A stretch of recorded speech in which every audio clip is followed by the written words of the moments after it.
आपका इतना बड़ा खसारा होता है, जो चीजें आप बेच रहे हैं और खरीद रहे हैं, तो थोड़े वक्त के लिए मुश्किल वक्त आता है, क्योंकि हम वो कदम उठा रहे हैं जिससे ये हमें डॉलरों की कमी आगे नहीं होगी।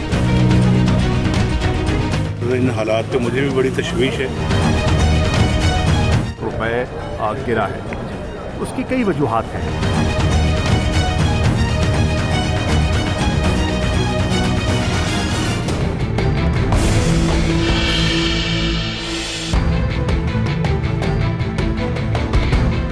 अस्सलाम वालेकुम नाजरीन, आपके साथ मैं हूं मदीहा मसूद। नाजरीन, हुकूमत में आने से पहले हम देखते थे कि असद उमर और इमरान खान डॉलर में इजाफे और रुपए की कदर में कमी पर बेजा तनकीद करते दिखाई देते थे, लेकिन जैसे ही हुकूमत का टेन्योर आया तो हमने देखा कि मजमूई तौर पर डॉलर की कीमत में 19 रुपए इजाफा हो गया। आखिर डॉलर की ये ऊंची उड़ान का जिम्मेदार कौन है? आखिर कब तक ये सिलसिला जारी रहेगा कि इसी तरह से मौशी सूरत हाल बनती बिगड़ती हमें देखती को मिलेगी और फिर हुकूमत की यूं ही तिफल तसलियां भी हमें सुनने को मिलेंगी। इसके साथ ही आज हम प्रोग्राम में बात करेंगे हुकूमत फिर से निगोसिएशन शुरू करने जा रही है कतर के साथ LNG मुआहिदे पर। इसके क्या असरात होंगे? क्या हुकूमत तैयार है कि कतर के साथ नाराजगी मोल ली जा सके? साथ ही साथ आज के हम प्रोग्राम में बात करेंगे पाकिस्तान और भारत के ताल्लुकात की। पाकिस्तान काइंड जेस्चर में एक हाथ आगे बढ़ाता है, लेकिन फिर से हमें दिखाई देती है भारत की हट धर्मी। इसी तमाम सूरत हाल पर बात करने के लिए हमारे साथ हमारे मौजूद मेहमान भी मौजूद हैं। आइए उनका तारुफ कराती हूँ। सबसे पहले हमारे साथ लाहौर स्टूडियो से हमारा साथ देने के लिए हैं इरशाद अहमद आरिफ साहब, और उनके साथ हमारे साथ होंगे जनरल रिटायर्ड अमजद शुएब साहब इस्लामाबाद से हमें ज्वाइन करेंगे, और डॉक्टर इमरानुल हक हमें इकरामुल हक लाहौर स्टूडियो से हमें ज्वाइन कर रहे हैं, जबकि फिरदौस शमीम नकवी कराची से हमें ज्वाइन करेंगे, और डॉक्टर हसन अस्करी लाहौर से हमारा साथ देने के लिए मौजूद हैं। तो सबसे पहले मैं बात करना चाहूंगी डॉक्टर इकरामुल हक से, जो इकोनॉमिस्ट हैं।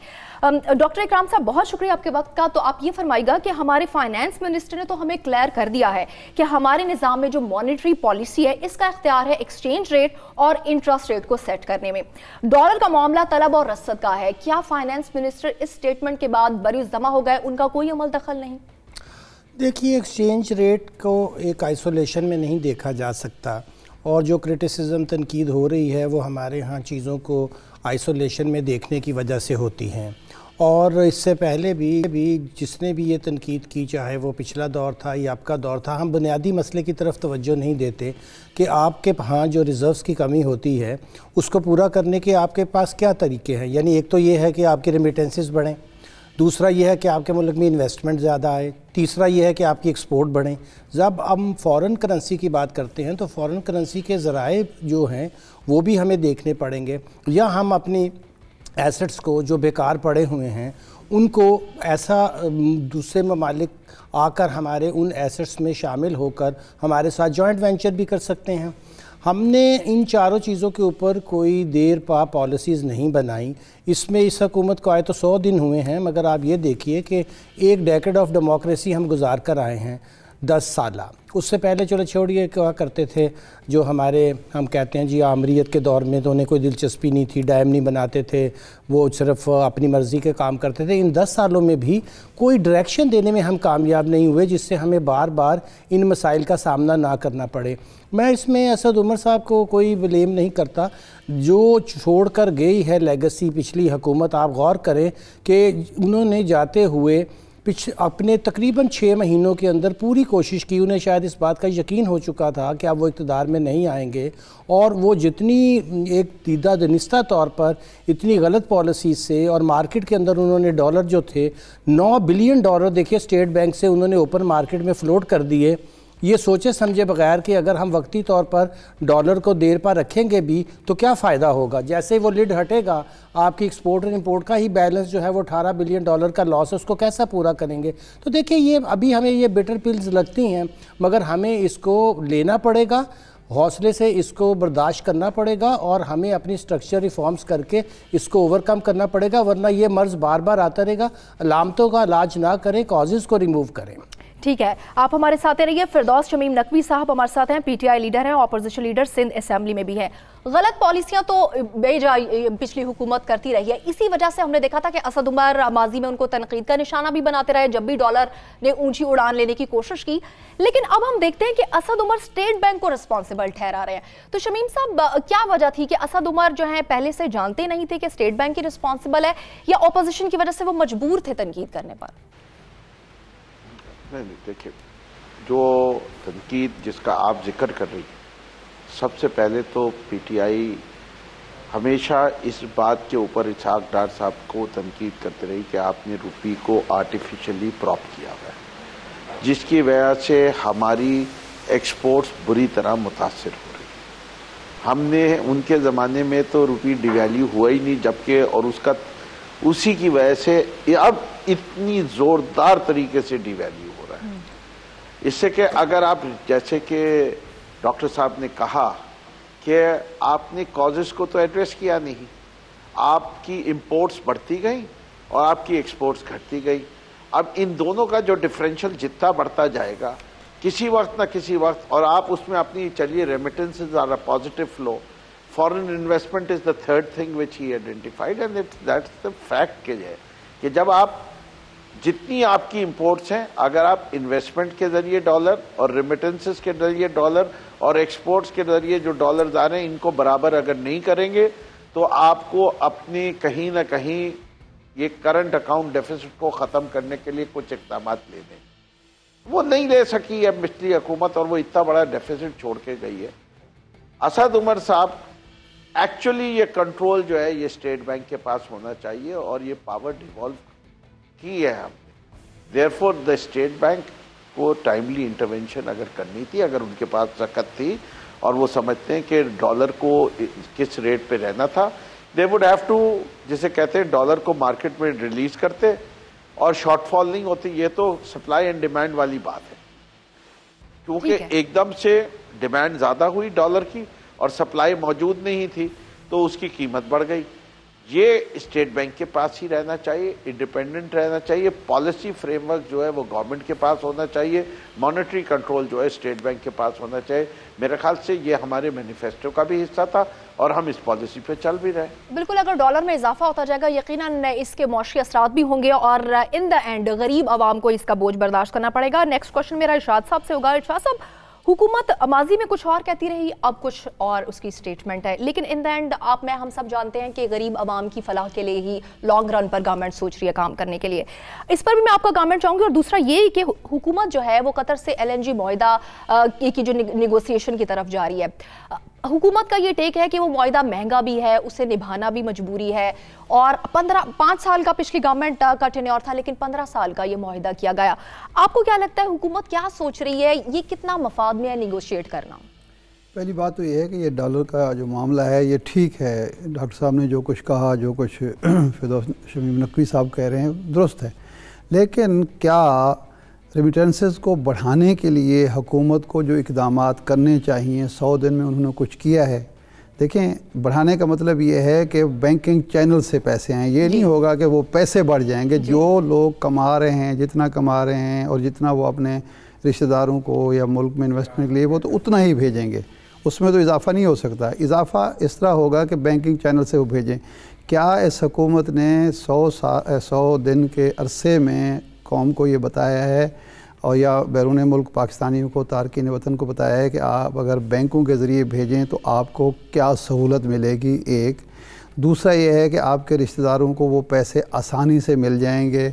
होता यूँ है कि हुंडी के ज़रिए वो दूसरे तीसरे दिन पैसे मिल जाते हैं, बैंक के ज़रिए कई दिन तक उनको। इसको डिफाइन करती मैं वही अर्ज़ कर रहा हूँ ना कि जो हुकूमत की ज़िम्मेदारी है, ये काम जो है ये हुकूमत ने करना है कि आप तारकीन वतन को ये सहूलत फराहम करें, ये तरगीब दें और ये उन्हें अंदाज़ा हो कि जनाब हम पैसे बैंकिंग चैनल के ज़रिए भेजेंगे तो महफूज भी होंगे और उन पर कोई बहुत ज़्यादा टैक्स भी नहीं पड़ेगा। और तीसरा ये है कि वो जल्दी हमारे अजीज़ व अकारिब को जो ज़्यादातर देहातों में रहते हैं, छोटे कस्बों में रहते हैं, वो मिल जाएंगे। ये एक चीज़ थी। दूसरा ये था कि इनको ये पता था, जो माजी की जो भी पॉलिसीज़ चल रही थी, ये अगर सऊदी अरब भी गए हैं, चाइना भी गए हैं, UAE भी गए हैं, अब मलेशिया से हो आए हैं, तो हमें तो नज़र ये आ रहा था कि जो कर्ज़े ले रहे हैं या ग्रांट्स ले रहे हैं या इमदाद मिल रही है, इसके नतीजे में ये डॉलर की कीमत जो है वो मुस्तहकम होगी। ये कहना तो आसान है कि जिससे एक्सपोर्ट बढ़ेंगे वो बढ़ेंगी, लाजमन होगी, लेकिन जो आपके कर्ज़े बढ़ेंगे, जो आम आदमी पर उसके असरात होंगे, उसको भी तो मद्देनज़र रखिए ना। ये सिर्फ इतनी बात तो नहीं होती कि एक्सपोर्ट तो बढ़ने का अमल एक तवील अमल है, लेकिन ये सिर्फ इस वजह से नहीं बढ़ जाएगी कि जनाब आपकी डॉलर की कीमत जो है बढ़ गई है, रुपए की कीमत कम होगी। वो तो उस वक्त बढ़ेगी जब आपकी कंपेटेबल होगी बांग्लादेश के मुकाबले में, इंडिया के मुकाबले में, मिस्र के मुकाबले में आपकी मसनूआत जो हैं मार्केट में सस्ती होंगी, मयारी होंगी। उस तरफ कोई बहुत ज़्यादा तवज्जो 100 दिन के अरसे में नहीं दी गई। अब मैं आता हूँ उस LNG का जो मुआहदे पे उस तरफ आ रहा हूँ। देखें, कतर के साथ ये मुआहदा जिस हुकूमत ने भी किया, ठीक है, हमें हर मुआहदे को एहतराम देना चाहिए, उसको तक़द्दुस हासिल होता है। बैन अक़वामी दुनिया में ऐसा होता नहीं कि एक हुकूमत मुआहदा करे दूसरी आके उसका, लेकिन इस पर जो है नेगोशिएशन हो सकती है, उसकी भी एक प्राइस होगी। हम तो ये समझ रहे हैं कि उस मुआहदे पर नेगोशिएशन की जब हुकूमत ने बात की या करप्शन की बात की, तो उसके बाद हमें 1 लाख मुलाजमतों का तोहफ़ा मिला। जो हुकूमत ने ऐलान किया जी कतर हमें 1 लाख मुलाजमतें देने के लिए, इसका मतलब है कतर की हुकूमत ये समझती है कि जी कहीं ना कहीं हुकूमत पाकिस्तान से या रियासत पाकिस्तान से ज़्यादती हुई है। अब कौम को ये बताने की ज़रूरत है कि जी मुआहदे पर अगर आपने उसको रिविज़िट करना है मुआहदे को, तो उसके क्या सबूत आपने इकट्ठे कर लिए हैं कि आप कहें कि जनाब यहाँ इस मुआहदे में खिलाफ वर्जी हुई आलमी कवानीन की, यहाँ रियासत पाकिस्तान को नुकसान पहुँचाया गया, आपको बेजा लेकिन इरशाद साहब मसला ये भी तो है ना कि कॉन्फिडेंशियल, उसका सबसे मेन क्लॉज यही है कि इसको मंजर-ए-आम पर नहीं लाया जाएगा जो भी मुआहदा। कॉन्फिडेंशियल तो मुआहदा हमारे आपके लिए है ना, हुकूमत के लिए तो नहीं है। हुकूमत के इल्म है, हुकूमत हमें सिर्फ ये बता सकती है, बतानी चाहिए कि जनाब इसमें ये कोताहियाँ हुई हैं, कमजोरियाँ हुई हैं, हुकूमत को कोताहियाँ जो भी इतना तो पता होना चाहिए। मुआहदे के ऊपर बात करें, ठीक है। अस्करी साहब, आपसे ये क्वेश्चन है कि शाहिद खान अब्बासी कहते हैं कि कतर से LNG का जो मुआहदा पिछली हुकूमत ने किया था, इससे सस्ता जो मुआहदा है वो कभी किसी मुल्क ने कतर के साथ नहीं किया है, तो वो गवर्नमेंट की फेवर में था। क्या वाकई जो पिछली गवर्नमेंट है उसने ये महंगा मंसूबा लिया सिर्फ और सिर्फ सियासी बुनियाद पर? देखिए, खाकान अब्बासी ये बात उस वक्त से कह रहे हैं जिस ज़माने में उनकी हुकूमत ने ये काम किया। वो ख़ुद भी इसमें मायदे में जो थे वो इन्वॉल्व थे, लेकिन उस वक्त से इस पे ये कंट्रोवर्सी है, और कंट्रोवर्सी इसकी प्राइसिंग की है, और उसके अलावा ये बात कि इसको सीक्रेट रखा जाएगा, कॉन्फिडेंशियल रखा जाएगा, तो उसकी वजह से ये मामला उस वक्त भी इस पे एतराज़ात हुए थे, और 15 साल वाली बात पे भी एतराज़ हुए कि आप इतना तवीरुल मियाद मायदा किस लिए करते हैं, जबकि इन चीज़ों की प्राइसेस फ्लक्चुएट जो है वो करती रहती हैं। इस मायदे पे नज़रसानी तो हो सकती है, लेकिन यह है कि उसके लिए पाकिस्तान को अपना एक अच्छा मजबूत केस बिल्ड करना पड़ेगा कि क्या वजूहात हैं जिसकी वजह से ये एतराज़ात हैं गवर्नमेंट ऑफ पाकिस्तान के। दूसरा ये है कि वो माहदे जिनका ताल्लुक अवाम पे हो, अवाम को फ़ायदा या नुकसान पहुंचता हो, उसमें आप टर्म्स एंड कंडीशंस को सीक्रेट क्यों रखते हैं?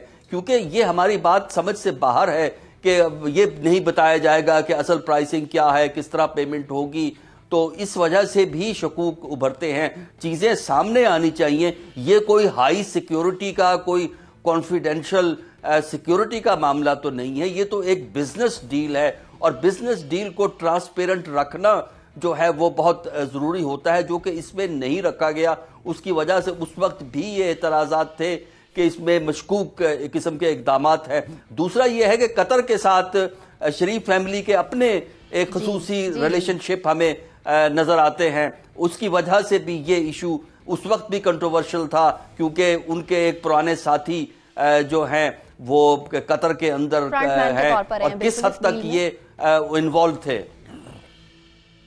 हाँ, वो कतरी ये चीज़ भी आया। डॉक्टर साहब आप तो पावर कॉरिडोर में रहे, ये बताएं कि आपने उस 2 माह के अरसे में जब आप इक़्तिदार में थे, यहाँ कोई मालूम करने की कोशिश की कि इस मायदे में कहाँ कहाँ ज़्यादती हुई है रियासत पाकिस्तान के साथ, और कहाँ कहाँ फ़ायदा पहुँचाया गया है किसी ख़ानदान को या किसी ग्रुप को? देखिए, इसका ताल्लुक चूँकि फेडरल गवर्नमेंट से था, और फेडरल गवर्नमेंट की वजह से प्रोविंशियल गवर्नमेंट का इस सिलसिले में कोई अमल दखल नहीं था, किसी भी प्रोविंशियल गवर्नमेंट का। इसके सारे डॉक्यूमेंट्स या चीज़ें जो हैं वो फेडरल लेवल पे फॉरेन ऑफिस के पास या इनकी जो मिनिस्ट्री है पेट्रोलियम वगैरह की जो डील करती है एनर्जी को, उनके पास होनी चाहिए। और मैं ये समझता हूं कि इस किस्म के मायदों को सीक्रेट नहीं रखना चाहिए, ताकि हमें पता लगे कि जो कीमत हमसे चार्ज की जा रही है वो किस हद तक इससे सिंक्रोनाइज होती है, और जो चीज़ें कतर को या भी किसी भी मुल्क को दी जा रही हैं वो किस हद तक इंटरनेशनल कंपटीशन के में आ सकती हैं। बिल्कुल, मुझे ऐसा लगता है कि जैसे कि जनरल बिजनेस चलता है ना, कि किसी भी दुकानदार के पास जाए तो ये कहता है ये चीज़ मैंने आपको सस्ती दी है, किसी और को ना बताना। मुझे लगता है ममालिक के ऊपर भी ऐसी ट्रेडिंग और ऐसी बिजनेस चलता है। ठीक है, आप हमारे साथ ही रहिए। नेक्स्ट क्वेश्चन मेरा जनरल रिटायर्ड अमजद शुएब साहब से, जो इस्लामाबाद से हमारे साथ है। जनरल साहब, बहुत शुक्रिया आपके वक्त का। कहिएगा, कतर से मुआहदे चल रहे हैं और 1 लाख नौकरियां भी ऑफर हुई हैं। मुआहदे की निगोसिएशन से पहले आपको नहीं लगता कि 1 लाख नौकरियों के ऊपर सबसे पहले बात होनी चाहिए थी? और अगर ये निगोसिएशन होती है तो कतर और पाकिस्तान, इनके ताल्लुकात पर कोई असर पड़ेगा? बिस्मिल्लाहिर्रहमानिर्रहीम। देखिए, ये 2 हिस्से हैं। 1 लाख नौकरियों की ऑफर ये तकरीबन 2 साल पहले जनरल बाजवा ने जब विजिट किया था कतर, सऊदी अरेबिया वगैरह, तो कतर में उन्होंने जिक्र किया था कि हम यहाँ पे वर्ल्ड कप कराना चाहते हैं, वर्ल्ड कप फुटबॉल का होना है, उसके लिए पाकिस्तान हमें सिक्योरिटी दे।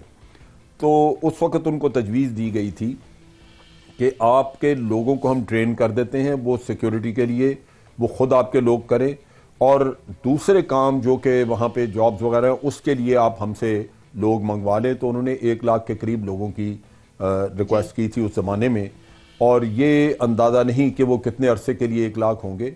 अगर वर्ल्ड कप के बाद वो लोगों को कुछ को वापस भेज देते हैं या ज़्यादा को वापस भेज देते हैं तो वो शराइत जब सामने आए तो फिर पता लगेगा, लेकिन ये काफ़ी देर से ये किस्सा चल रहा था। दूसरी बात है जो अब आप बात कर रहे हैं एग्रीमेंट की, जो कि हम LNG ले रहे हैं वहाँ से, ये बहुत दफ़ा एग्रीमेंट जो हैं वो उनमें सीक्रेसी रखी जाती है, सीक्रेट एग्रीमेंट किए जाते हैं, और उसकी वजह बुनियादी तौर पर ये होती है कि अगर कतर या कोई भी मुल्क वही चीज़ 10 मुल्कों को बेच रहा है या 5 मुल्कों को वो ऑलरेडी दे रहे हैं, और आपके साथ कोई खसूसी ताल्लुक़ की वजह से खसूसी रियायत करते हैं, तो उनको ये परेशानी होती है कि अगर ये माहदा पब्लिक में आ जाए तो दूसरे भी बायर जो है उनसे, दूसरे ख़रीदार भी वो रियायतें मांगनी शुरू कर देंगे और उनके लिए मुश्किल हो जाएगी, वो अपनी आमदन इस तरह कम नहीं कर सकते।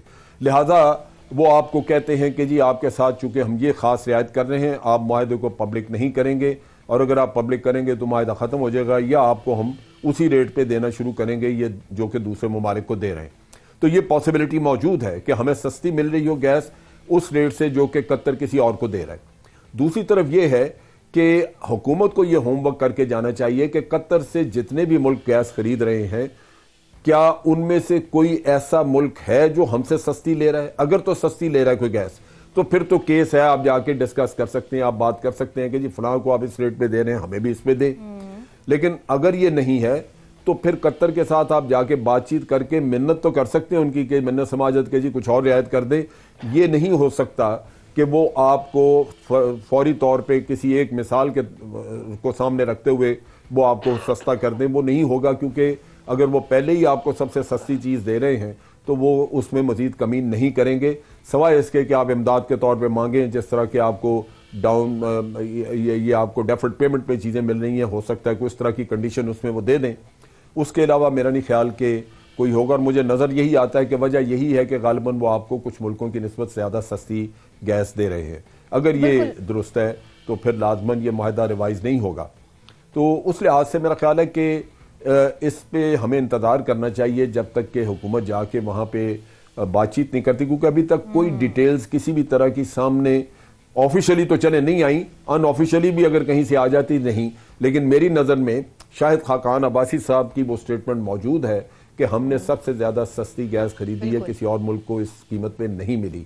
और ये अगर दुरुस्त है तो फिर माहिदा लाजमी बात है, अगर इतनी सस्ती मिली तो वाकई फिर तो निगोशिएशन का कोई फायदा नहीं है। ठीक है, इसी पर करेंगे। और डॉलर की प्राइस अगर बढ़ जाए तो क्या वो नीचे आ सकती है? इसकी पॉसिबिलिटीज हैं, इस पर भी हम अपने मेहमानों से बात करेंगे। और पाकिस्तान इंडिया जो रिलेशनशिप है इस पर खास बात होगी। एक ब्रेक के बाद हमारे साथ रहिए।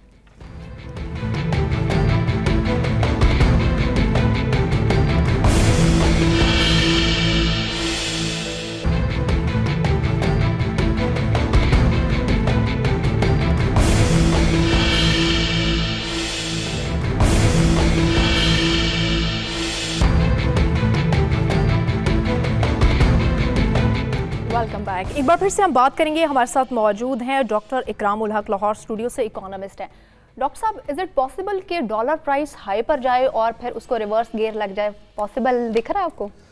जी बिल्कुल हो सकता है। देखिए, जैसे मैं अर्ज़ कर रहा था कि अगर आज आप एक बॉन्ड फ्लोट करें जिसका रेट जो है वो यूरोप के अंदर और अमेरिका के अंदर जो इस वक्त इंटरेस्ट रेट 1-1.5% है उससे 1% ज़्यादा हो, जैसे कि बहुत से मुल्कों ने अपने NRI, जैसे इंडिया का आपको देखें NRI का मॉडल था जिन्हें नॉन रेजिडेंट इंडियंस कहते हैं, उन्होंने अपने मुल्क में बहुत ज़्यादा जो थी वो बॉन्ड्स में इन्वेस्टमेंट की और देखते देखते उनको कई बिलियंस ऑफ डॉलर आए, जिसके बाद फिर इंडियन इकॉनमी ने बहुत 8% का भी GDP रेट जो है वो इस साल अभी फर्स्ट क्वार्टर में वो उससे भी क्रॉस कर गए हैं।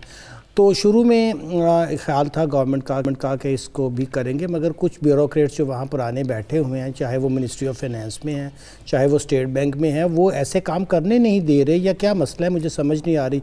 आते ही आपको याद होगा कि हमारे वज़ीर ख़ज़ाना मोहतरम ने फरमाया था कि जो डिस्पोरा बॉन्ड हैं जो हमारे एक्सपैट्रिएट को देने हैं वो तो तैयार है, अगर हमें वहाँ से 3-4 बिलियन की जो है वो आ जाती उन बॉन्ड्स के अगेंस्ट अमाउंट और कुछ हमें ये मिल जाता तो हमें और ईज आउट हो जाते और हमें लेने भी चाहिए और उसको हम पे बैक करने की पोजीशन में भी हैं। देखिए, करेंसी का मामला यही होता है कि अगर आपकी पोजीशन बेहतर होगी, अगर आपके रिजर्व्स बेहतर हो जाएंगे तो आपकी जो पैरिटी है वो भी ठीक हो जाएगी।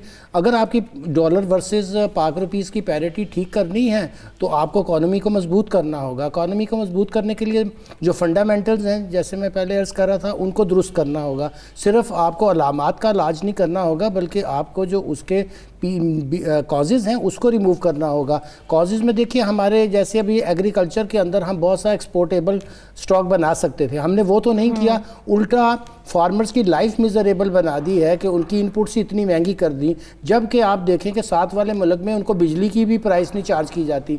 हमारी टेक्सटाइल बाहर से कपास मंगवाती है, हालांकि हम एग्रीकल्चर मुल्क हैं, वहाँ पे उन्होंने इतनी सब्सिडीज़ दी बांग्लादेश, इंडिया में, चाइना में, कि आपकी टेक्सटाइल की एक्सपोर्ट भी कंपैटिबल नहीं रही। आपने बिजली बढ़ाई, आपने टैक्सेस बढ़ाए। बिल्कुल बिल्कुल, आप ही की बात को आगे मैं लेकर चलती हूं कि ये इस गवर्नमेंट ने क्लेम तो बहुत किए हैं और हुआ क्या है, इसी पर हम बात करते हैं। फिरदौस शमीम साहब हमारे साथ मौजूद है। फिरदौस साहब, जैसा कि आपने सुना डॉक्टर इकराम कह रहे हैं कि हमसाये ममालिक तो यही करते हैं कि किसानों को मजबूत बना रहे हैं, उनको सब्सिडी दी जा रही है, लेकिन हमारी गवर्नमेंट ने इक़्तिदार में आने से पहले क्लेम यही किए थे कि किसानों की मदद की जाएगी, इनको सब्सिडी दी जाएगी, लेकिन फिर उन्हीं की जो इस्तेमाल शुदा जो करदा चीज़ें हैं उन्हीं को मुश्किल बना दिया गया।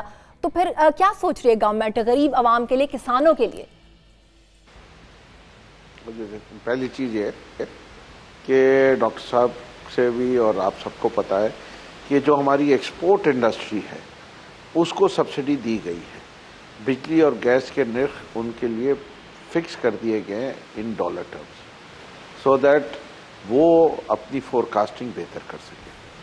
किसानों के लिए जो पैकेज है वो तैयार हो रहा है, जिसका जिक्र भी हुआ, तो उनकी इनकम सप्लीमेंटेशन के लिए भी बात हो रही है और साथ साथ ट्यूबवेल के ऊपर would you like to highlight a bit कि क्या क्या प्लान्स हैं? वो जी मैं आपको बताया ना, ट्यूबवेल के पानी के लिए जो है वो रेट जो है हैज़ बिकम 1/3 ऑफ जो प्रीवियसली होता था। तो ये कहना कि सब्सिडी नहीं दी गई, अब जहाँ तक और सहूलत लेज़र की बात हुई है कि लेज़र कंट्रोल इक्विपमेंट देना, उसके लिए कर्जे देना, ये बात हुई है कि किसानों के लिए लोन जो है उसकी मिकदार 3 गुना बढ़ाई जा रही है। ये तो अभी 100 दिन के प्रोग्राम के ऊपर भी आपने देखा, असद उमर ने बात की।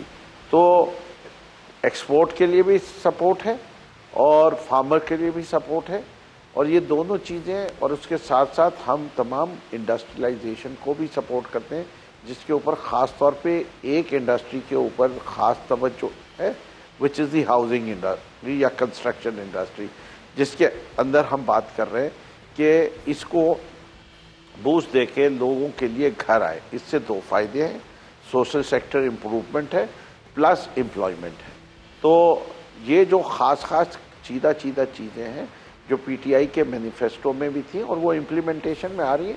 और कोई देखिए, इट्स नॉट पॉसिबल कि आप बग़ैर पॉलिसी फ्रेमवर्क्स के चेंजेस के, लेजिस्लेशन की चेंजेस हो नहीं पा रही, क्योंकि अपोजिशन ने एक स्टैंड लिया हुआ है कि शहबाज शरीफ को जब तक आप पब्लिक अकाउंट्स कमेटी का चेयरमैन नहीं बनाएंगे हम कोई और कमेटी बनने नहीं देंगे, बगैर कमेटियों में जाए हुए लेजिस्लेशन नहीं आ सकती, बगैर लेजिस्लेशन को लाए हुए फोरक्लोजर लॉ नहीं तब्दील किए जा सकते, बगैर फोरक्लोजर लॉ को तब्दील किए बगैर हाउसिंग की फाइनेंस नहीं हो सकती। तो बहुत सारी चीज़ें जो हैं वो इनडायरेक्टली इन लोगों ने रोक दी हैं by the politics they are doing. तो we are walking a very tight rope और हमें पता है और इंशाल्लाह हम इस सिचुएशन से डील करेंगे जैसे जैसे उनको हमारे अज़म का अंदाज़ा होता जाएगा। और ये सारी चीज़ें एक ही वजह से की जा रही हैं कि पीटीआई ने एक और अपने प्रोग्राम के जो उसके मैनिफेस्टो का कॉर्नर स्टोन है which is this battle against corruption, जब तक वो उनकी कोशिश है कि इनको इतना तंग करो कि ये हम पे ढीला हाथ रखना शुरू करें। और हम ये कह रहे हैं हमने ढीला हाथ नहीं रखना, हमने करप्शन को भी एक्सपोज करना है, अक्रॉस द बोर्ड करना है। बिल्कुल बिल्कुल, करप्शन को एक्सपोज करना भी बिल्कुल जरूरी है। ठीक है हसन साहब, आप फरमाइएगा कि रुपए की कदर में कमी और डॉलर में इजाफा, इसका ताल्लुक वजीर खजाना कहते हैं कि IMF से नहीं है, ऑपोजिशन यही कह रही है कि हो गई है कोई डील, और जबकि ट्रेडर्स भी ये कहते हैं कि IMF से कर्ज की शराइत का नतीजा है। देखिए, बुनियादी तौर पर जो प्राइस जो उसकी डॉलर और रुपी की जो रेशो है वो आजकल का जो इंटरनेशनल इकोनॉमिक सिस्टम है वो सेमी कैपिटलिस्ट सिस्टम है, जिसके अंदर एक फैक्टर से आप इसे कंट्रोल नहीं करते, बल्कि जब तक आपकी ग्राउंड रियलिटीज इकोनॉमी की चेंज नहीं होती उसमें कोई एफर्ट नहीं की जाती। आपकी जो एबिलिटी है इस प्राइस को मैनेज करने की वो कंप्रोमाइज हो जाती है। तो इसलिए जब तक आपकी इकोनॉमी अपने पांव पे खड़ी नहीं होती और जो इंपोर्ट एक्सपोर्ट का इम्बैलेंस है उसको आप एड्रेस नहीं करते, उसके अलावा जिस तरह अभी ये तज़किरा हुआ कि बॉन्ड्स को फ्लोट किया जा सकता है, यानी आप बाहर से मोबिलाइज करें, बाहर से इन्वेस्टमेंट लें, अपने पाकिस्तानीज के पैसे को जो है वो करें कि वो इन्वेस्ट करें। लेकिन एक और प्रॉब्लम हमें जो यहाँ नज़र आती है कि इससे पहले जो हुकूमत ने बॉन्ड, स्कूक बॉन्ड और दूसरे बॉन्ड फ्लोट किए थे उस पर रेट ऑफ इंटरेस्ट बहुत ज़्यादा इन्होंने दिया था। मेरा नहीं ख्याल कि उस हाई रेट ऑफ इंटरेस्ट के साथ आप डील कर सकेंगे। हाँ, जो यूरोप के अंदर जो बॉन्ड है उससे आप थोड़ा सा ऊपर रखें तब वो तो ठीक है, लेकिन उस वक्त गैप इन्होंने काफ़ी रखा तो उसके प्रॉब्लम्स अपने होते हैं रीपेमेंट के वक्त, क्योंकि रीपेमेंट के लिए फिर आप एक और नया बॉन्ड फ्लोट करके उनकी रीपेमेंट करेंगे। तो जब तक आप इन चीज़ों को एड्रेस नहीं करेंगे उस वक्त तक ये मुमकिन नहीं। देखिए, हवाला से पैसे इसलिए आते हैं कि हवाला से पैसे भेजना आसान है, अगर आप बैंकिंग चैनल से भेजें, अगर देखिए मैं आपको फैक्ट बता रहा हूं जो हम यहाँ एक्सपीरियंस करते हैं कि $500 भी अगर आपके बैंक में आ जाएं तो आपसे पूछा जाता है कि इसका सोर्स बताइए, वो डॉक्यूमेंट दिखाइए जिससे हमें पता लगे ये पैसा कहाँ से आया है। तो अगर इतनी बात पे बैंक आपको खराब करता है, $500 के लिए भी वो कहता है कोई एविडेंस दे कि आपके बेटे ने भेजा है या कहीं से आया है, वो डॉक्यूमेंट आप उनको देते हैं, फिर वो उस पैसे को प्रोसेस करते हैं। जबकि हवाला से ये इश्यूज नहीं आते। तो हुकूमत को ये अंदाजा होना चाहिए कि 500 या 1000 या $200 किसी ने भेज दिए हैं तो उस पर बैंक जो है शक की नजर से क्यों देखते हैं। ठीक, इरशाद साहब आप फरमाइएगा कि वज़ीर आज़म का ये कहना है कि जब तक पैसा नहीं आता तो हम अपने बुनियादी वसाइल को यूटिलाइज करके तो इकोनॉमी को बेटर कर सकते हैं। जैसे सजेशंस दिए गए, देसी मुर्गियों का, अंडों का, कट्टों का जिक्र भी आया और नाकदी ने इसका भी मजाक बनाया। आपको नहीं लगता कि ये एक बड़ी सीरियस बात थी जिससे अगर हम समझें और जिससे यूटिलाइज करें तो वाकई लॉन्ग रन पर हमारे लिए फ़ायदा है? ये मजाक तो ऐसे बनाया गया, मैं तो हैरान हूँ। ट्रोलिंग हुई अच्छी। ये वो लोग हैं जिनको पता ही नहीं है कि देही मईशत में मुर्गी अंडे का कितना किरदार है। देहातों में हमने खुद देखा है, हमारी बैकग्राउंड ये है कि हर घर वो आंगन जो है वो सूना लगता है जिसमें मुर्गी 1-2 मुर्गियाँ मौजूद ना हों, उसके चूज़े चूँ चूँ ना कर रहे हों, वो अजीब व गरीब लगता है। और फिर एक घर में अगर 10 मुर्गियाँ हैं तो उनको लोगों को यहाँ शहर में रहने वाले जो मुर्गी खोर लोग हैं उनको पता ही नहीं है कि उनसे उनकी मईशत चल रही होती है। बजाय इसके कि आप बेनज़ीर इनकम प्रोग्राम के ज़रिए आप उनको 2000 या 3000 रुपये महीना मुफ्त पे लगाएं, इमदाद पे लगाएं और मुफ्त की आदत डालें उनको अगर 2000 रुपये महीने की बजाय 4 मुर्गियां हर महीने लेकर दें और 1 साल में वो इस काबिल हो जाएंगे कि आपसे वो इमदाद नहीं लेंगे। बिल्कुल। और अख़ुवत फाउंडेशन ने जो 10,000 और 20,000 की इमदाद दी है उसमें ये एक मंसूबा भी शामिल है कि जी आप मुर्गियाँ पालें, आप बकरियाँ पालें, आप भेड़ें पालें, आप ये छोटी चीज़ें हैं और इससे देही मैशत चलती है। एक बात। दूसरी बात यह है कि क्या हम सिर्फ बड़े मंसूबों से ही तरक्की कर सकते हैं? दुनिया में ऐसा कहीं नहीं हुआ। हमेशा जो घरेलू सनतें होती हैं, छोटी सनतें होती हैं, छोटे कारोबार होते हैं, उससे ही ये गुर्बत का ख़ात्मा होता है। और आगे जाके क्योंकि बड़े कारोबार में या बड़ी अगर जो है कारखाने लग रहे हैं तो वहाँ तो आपको तजर्बाकार पढ़ी लिखी लेबर की ज़रूरत है। एक अनपढ़ ख़ातून जो है वहाँ क्या कर सकती है? और फिर वो देहात से शहर में आए, इसके और मसाइल हैं क्योंकि आपने देहात में तो सनतें लगाई नहीं हैं। तो मैं समझता हूँ ये इस तरह के सिर्फ यही नहीं, आप बतखें भी पालें, आप बिल्कुल सफ़ेद तीतर पालें, आप बहुत सारे और चीज़ें पाल सकते हैं और आपकी मईशत बेहतर हो सकती है। देही मईशत जो है, असल में ये मजाक उड़ाने वाला वो तबका है जिनको अंदाज़ा ही नहीं है कि बरतानिया में 50 के अशरे में जो 1 साल में एक फी कस गोश्त की 1 किलो की ज़रूरत 1 किलो गोश्त खाता था, आज यहाँ हमारी कौम भी इंडोर्स करेगी। अमजद साहब आप फरमाएगा कि गवर्नमेंट छोटे छोटे इकोनॉमी प्लान्स तो दे रही है, लॉन्ग रन के प्लान्स के लिए बड़ी पेशेंस की जरूरत है और पेशेंस हम देख रहे हैं कि ना तो नाकदीन में है ना अपोजिशन में है, तो अवाम में कैसे आएगी? देखिए, ये इसको 2 हिस्सों में देखिए। जो बताया जा रहा है जैसे मुर्गियों का या बकरी, गाय, भैंस, ये लोगों को रोजगार मुहैया करने का तरीका है जी। बांग्लादेश में ग्रामीण बैंक जो बनाया यूनस ने, उसको नोबेल प्राइज मिला पॉवर्टी एलिविएशन के लिए और उसने इसी तरह के छोटे छोटे मंसूबे वहां पे लॉन्च किए थे जो गरीब लोगों को रोजगार जिससे मिला। यहां पाकिस्तान में भी मुझे पता है कि जब किया था तो उन्होंने माइक्रो फाइनेंस बैंक से पैसे लेके किसानों को वहां पे कर्जे दिए और किसानों ने भैंसें वैंसें खरीदी और दूध जो है वो ऑल पर वाले उनसे ले लेते थे और पैसे सारे उनको वापस करने की बजाय बैंक को किस्त भी जाती थी और जो पैसा बचता था वो किसान को दे दिया जाता था, जिससे कुछ सालों में उनके वो जो एसेट थे वो बढ़ गए, भैंसें वगैरह उनकी अपनी मलकियत बन गई, कर्जा उतर गया, फिर वो दूध दे के सारे पैसे खुद वसूल करते थे और इस तरह वो लोग खुशहाल हुए। ये एक मॉडल एंग्रो ने सखर के इलाके में चलाया था जो मुझे याद है, मुझे पता है कि वो कामयाब रहा वहां पे।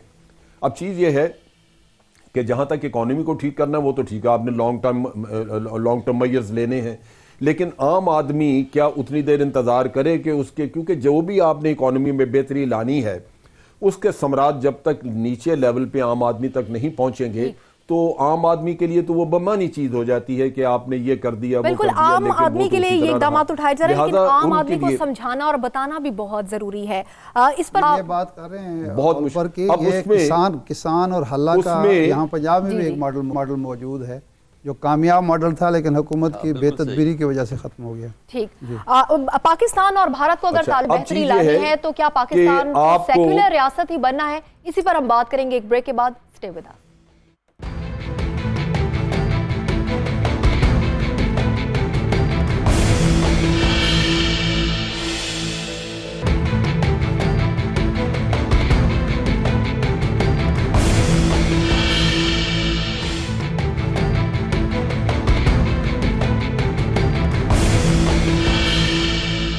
Welcome back. प्रोग्राम के इस हिस्से में हम बात करेंगे पाक भारत ताल्लुकात के हवाले से। पाकिस्तान एक जानिब हाथ बढ़ा रहा है दोस्ती का और दूसरी जानिब हम देखते हैं भारत की रिवायती हठधर्मी और साथ ही साथ पाकिस्तान को ये मशवरा कि अगर ताल्लुकात को बेहतर करना है तो पाकिस्तान को भी सेक्युलर रियासत बन जाना चाहिए। इसी पर हम बात करेंगे जनरल रिटायर्ड अमजद शुएब साहब से। अमजद साहब, भारत आए बाय शाये करता जा रहा है, ऐसी बातें करनी और पाकिस्तान को कह रहा है कि वो सेक्युलर रियासत बने, इसका मशवरा, फिर तो इसका मतलब है कि बात को गुजारने की कोशिश है ताकि पाकिस्तान कहीं ना कहीं घूम घुमा के मसला कश्मीर पर ना ही आए, उससे जान छुड़ाने की कोशिश है भारत की। देखिए, सेक्युलर रियासत बनने का तो कोई किस्सा नहीं है, ना ही कोई हमें कह सकता है। हमारी अपनी एक आइन है और हमारे अपने आइन के मुताबिक हम एक इस्लामी रियासत हैं और यही हमारी एहसास है, यही बुनियाद है, इसी बुनियाद पे हमारा मुल्क बना था। ये कोई भी दुनिया की ताकत आपको मजबूर नहीं कर सकती कि आप उस पर करें। असल झगड़ा क्या है? असल झगड़ा ये है कि आपने करतारपुर का जो कॉरिडोर खोला वो तो बड़ा अच्छा किया, बहुत अच्छी बात हुई, उससे सिखों में गुडविल हुई, लेकिन दूसरी तरफ आपने उसी के साथ वो दावतनामा जारी कर दिया वहां पे सुषमा स्वराज के लिए। बड़े अच्छे बच्चे बनने के शौक में हम गुडविल गुडविल गुडविल क्रिएट करनी है। किस बात की गुडविल? आप हमारे जख्मों पे नमक छिड़कते हैं, लोग हमारे मरते हैं और आप गुडविल के चक्कर में पड़े हुए हैं। ये चीज जब दुनिया को आप बताएंगे नहीं कि भाई हमने कुर्बानी नहीं दी, हमारे लोग कत्ल किए गए हैं, हमारे लोगों को बाहर से आके आपके लोगों ने जो अमेरिका के नाक के नीचे होता रहा है, अफगानिस्तान में बैठ के इंडिया कर रहा है और अफगानिस्तान की वो एनडीएस कर रही है, अमेरिका को सारा पता है, ये उनकी मर्जी से हो रहा है। तो क्या हम उन लोगों को ये बता नहीं सकते कि ये कुर्बानी नहीं है, ये हमारे लोग कत्ल हुए हैं और आप लोगों ने ये कत्ल किया है? हमारी पार्लियामेंट को जाके पास करना, पार्लियामेंट को रेजोल्यूशन पास करनी चाहिए कि हुकूमत अमेरिका से 120 बिलियन डॉलर का मुतालबा करे जो नुकसान हुआ है उसके आने की वजह से, और उससे मुतालबा करे कि 75,000 लोग जो मारे गए उनकी फैमिलीज की कफालत करे। वो आपको देते या नहीं देते, लेकिन ये आपका इखलाकी हक है कि आप मांगे उनसे। अगर आप ऑफेंसिव में नहीं जाएंगे, सारी उम्र डिफेंसिव में रहेंगे, तो आपको डू मोर के अलावा और कुछ नहीं जो मिलता रहेगा। लेकिन अमजद साहब, ऑलरेडी हर इंटरनेशनल फोरम पर हमारा जो केस है इंडिया के अगेंस्ट वो वीक ही हो जाता है।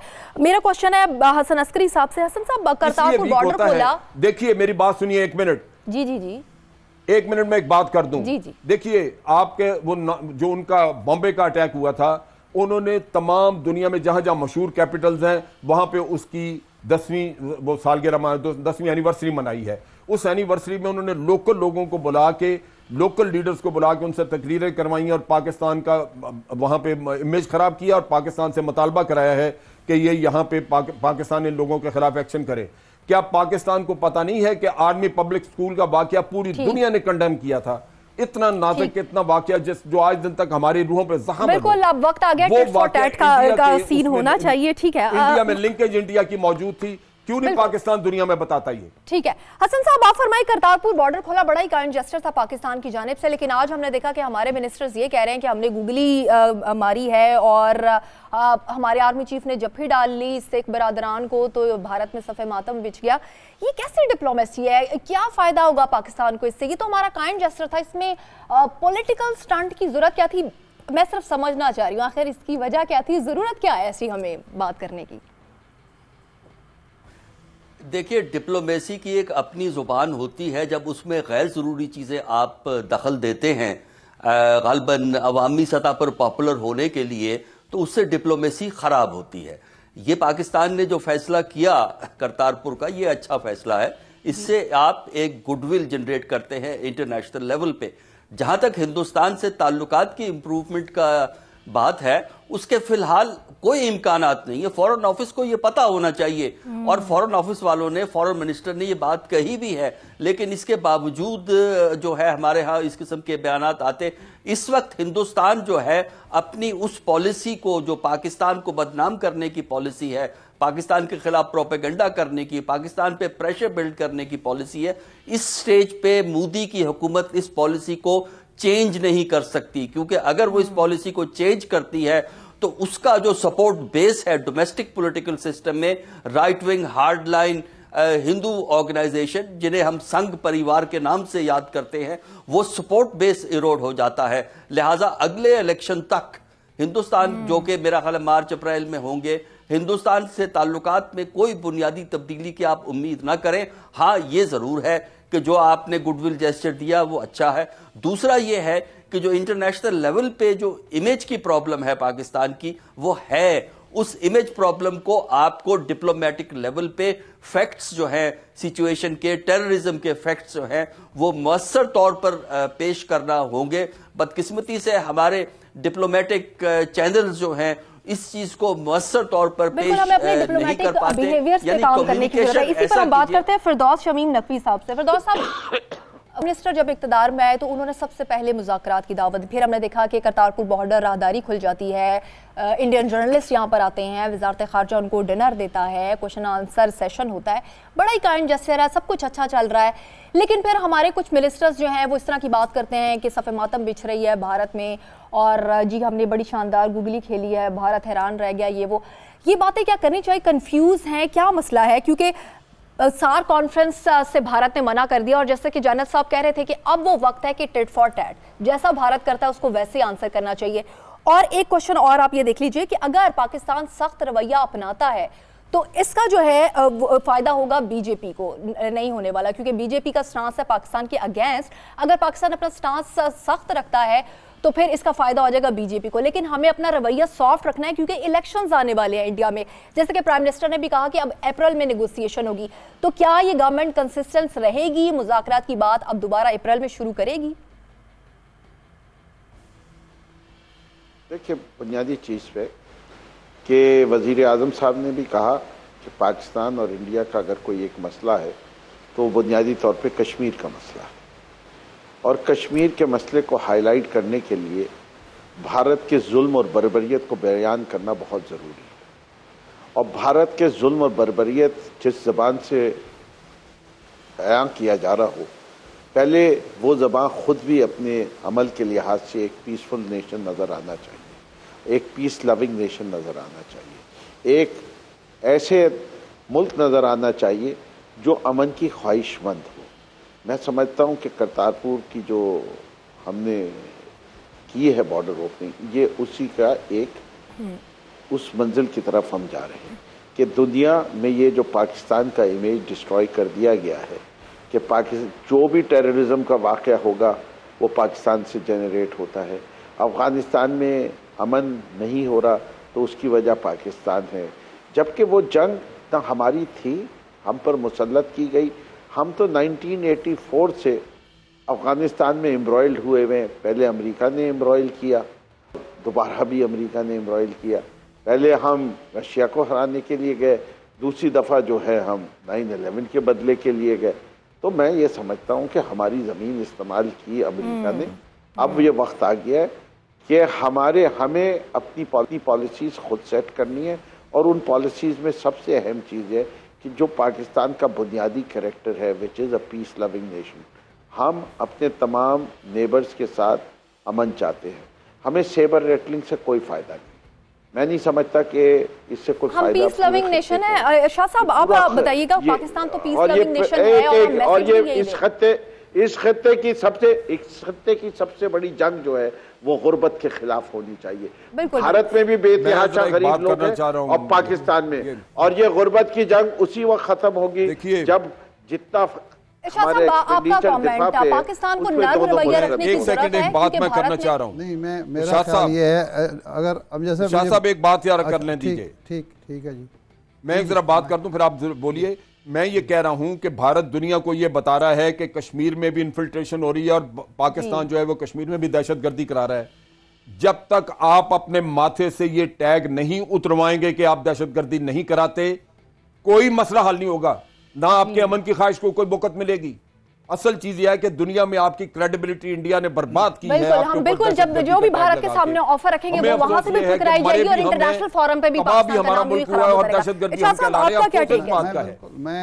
मैं जो बात कहना चाहता हूं, जिस तरह रोजाना इमरान खान साहब, फवाद चौधरी साहब और तमाम जो हुकूमत के जो लोग हैं वो ये कहते हैं कि अपोजिशन ने, मुस्लिम लीग, नून और पीपल्स पार्टी ने करप्शन के ज़रिए मुल्क को बर्बाद किया, इसी तरह रोज़ाना अगर हम ये नहीं कहेंगे कि इंडिया ने रियासती दहशतगर्दी के ज़रिए कश्मीर को बर्बाद किया, उसकी रियासती दहशतगर्दी पाकिस्तान में चल रही है, बलूचिस्तान में वो दहशतगर्दी कर रहा है, दूसरे सूबों में कलभूषण नेटवर्क चल रहा है या चलाने की कोशिश की जा रही है, अफ़गानिस्तान में उसके कैंप हैं, चल रहे हैं। जब तक हम यही बात रोज़ाना की बुनियाद पर नहीं कहेंगे और दुनिया को बावर नहीं कराएंगे कि ख़ित्ते में दहशतगर्द मुल्क जो है वो सिर्फ़ और सिर्फ भारत है, जिसने 1971 में 1970 में मशरक़ी पाकिस्तान को अलग किया दहशतगर्दी के ज़रिए, रियासती दहशतगर्दी के ज़रिए, और आज फिर पाकिस्तान को टुकड़े टुकड़े करने की कोशिश कर रहा है। उस वक्त तक हमारी बात कोई नहीं सुनेगा। देखिए, मुंबई हमलों का मामला आज तक चल रहा है, चलाया जा रहा है, लेकिन जब साबित हो गया है, ख़ुद इंडिया के जो एजेंसीज़ ने कह दिया कि अजमल कसाब एक लोकल मकामी शहरी था, तो हमारे किसी वजारत ख़ारजा ने, किसी वज़ीर आज़म ने, वज़ीर इत्तलाआत ने दुनिया को बताया ये ये तो रोज़ाना बताने की ज़रूरत है, मीडिया को रोज़ाना बताने की कि देखें जी आपका मुजरिम आपके यहाँ मिल गया है, अब हमारे खिलाफ ये जो ज़ुबान दराजी है या इल्ज़ाम तराशी है ख़त्म करो, लेकिन हम बोल ही नहीं रहे। ठीक है इकराम साहब, आप लास्ट कमेंट अगर आप कुछ ऐड करना चाहें। जी देखें, मेरा ये ख्याल है कि ये बिल्कुल गलत तासुर है कि इंडिया खुद एक सेकुलर मुल्क रह गया है। जिस तरह वहाँ अक़लियतों के साथ हो रहा है और जितनी बदतरीन और रियासती दहशतगर्दी उन्होंने कश्मीरी निहत्ते लोगों के साथ की है, ये हमारी फॉरेन पॉलिसी का बहुत बड़ा मैं समझता हूँ फेलियर है कि बजाय हम इन चीज़ों को दुनिया में हाईलाइट करते, हम हमेशा डिफेंस पे रहते हैं और जिसका नुकसान हम उठा रहे हैं। ये पीस की ख्वाहिश बहुत अच्छी बात है, हम एक अमन पसंद मुल्क है, मगर हमारा हक पर पहुंचता है कि हम उनको एक्सपोज करें। लेकिन दुनिया को साथ ही ये भी बावर कराना चाहिए कि अगर खत्ते में दहशतगर्दी को कोई फरोग दे रहा है, कोई उसे ग्रो करा रहा है, तो वो सिर्फ भारत ही है। और पाकिस्तान का अगर नरम लहजा है भारत के साथ, तो इससे पाकिस्तान की कमजोरी और बुज़दिली किसी ना समझा जाए। आज के प्रोग्राम से मुझे मदिया मसूद को इजाजत दीजिए, कल फिर आपसे मुलाकात होगी। अल्लाह हाफिज।